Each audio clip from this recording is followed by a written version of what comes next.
Hello अस्सलाम वालेकुम। जैसे कि सावल यार पिया का एपिसोड 14 का टीज़र जो है वो लॉन्च हो चुका है। पिया जो है वो सावल को चाय बना कर देती है और टोकरी लटका कर उसमें चाय का मग देती है, जिस पर जो है सावल कहता है आपका दिमाग तो बड़ा टिक टिकाट चल रहा है। यहाँ पर वो कहती है कि तुम भी तो अब बहुत अच्छी हो, कड़क चाय बना लेते हो, किसी दिन मैं तुम्हारे पास चाय पीने आऊँगी। जिस पर वो कहता है कि अभी आ जाएँ, तो कहती है कि नहीं, एक ही दिन में कितनी चाय पीऊँगी, लेकिन तुम पर उधार है, तुम मेरे ही मग में मुझे चाय बना कर लौटाना। दाऊद के बंदे का जो है वो सावल को कॉल आती है और वो कहता है कि क्या हुआ, तुम्हारा काम अभी तक क्यों नहीं हुआ है, तुम जिस तरह का सोचने के लिए वक्त मांग रहे हो इसका मतलब तुम ये काम जो है वो नहीं करना चाहते हो, क्या वजह है, वरना फिर सेठ दाऊद किसी और से करवा लेगा। यहाँ पर वो मुख्तियार सेठ की जो है बात सुनने के बाद सावल जो है वो आता है पिया के घर और उसकी वालदा से अम्मा जी करके बात करता है और फिर उन्हें कहता है कि मेरा सेठ जो है वो किराए के गुंडों से ये तमाम ज़मीनें कब्जा करवाने का काम करता है। असलम साहब को वो बहुत अच्छी रकम देना चाहता था, लेकिन असलम साहब ने जो है उनकी बात नहीं मानी। अगर अभी भी आप लोग सोचने के लिए वक्त मांगते हैं तो मैं अपने सेठ से बात करूंगा कि वो आपको अच्छी और ज़्यादा रकम जो है वो दे दे, वरना इस सूरत में जो है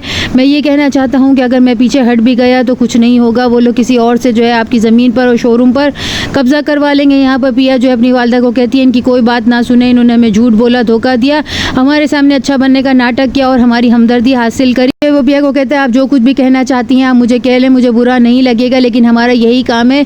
ये अड्डा जो हम चलाते हैं डब्बू का, वो सिर्फ जो है वो टाइम पास के लिए चलाते हैं, जबकि हमारा काम जो है, मेरे लड़कों का काम जो है वो ज़मीनों पर कब्जा करना है। हमारा सेठ हमें जिस चीज़ का हुक्म देता है हम वो काम करते हैं, हम हुक्म के गुलाम है। पिया जो है वो खामोश हो जाती है। यहाँ पर उसके वालिद को ऐसा लगता है कि पिया कुछ कहना चाहती है। असलम साहब जो है लॉयर के पास जाते हैं, लेकिन वहाँ पर जो है सेठ दाऊद का कोई लॉयर जो है वहाँ नहीं आता और वो लोग अगले हफ्ते की तारीख देकर उन्हें वापस लौटा देते हैं और ये भी कहते हैं, लॉयर साहब जो है वो फाइल को देखने के बाद ये कहते हैं 90 साल से ये फाइल जो है वो लीज पर चल रही है। जिस बंदे को आपने अच्छी खासी तगड़ी रकम देकर पकड़ी पर ये ज़मीन खरीदी है, लेकिन इसकी कोई कानूनी जो है चारा कोई नहीं की गई है। इस तरीके से जो है आपको तो जो है नोटिस भी भेजा गया था, लेकिन आपने अभी तक ज़मीन खाली नहीं की। असलम साहब कहते हैं कि मुझे तो कुछ नहीं मालूम है। जिस पर वो कहते हैं आपको ये ज़मीन खरीदने से पहले किसी को चेक करवा लेना चाहिए था, आपने क्यों ये सब कुछ नहीं किया। घर आकर वो अपनी बेगम को और अपनी बेटी को ये सब कुछ बताते हैं। उसकी बेटी खामोश हो जाती है, वो जो है सावल के बारे में सोच रही होती कि किस तरीके से अपने वालिद से बात करे। दोस्त टीपू को कहता है कि यार हमें मोहब्बत जो है वो रास नहीं आती और मेरा तो तमाम काम जो है वो बढ़ गया। यहाँ पर वकील साहब जो है वो से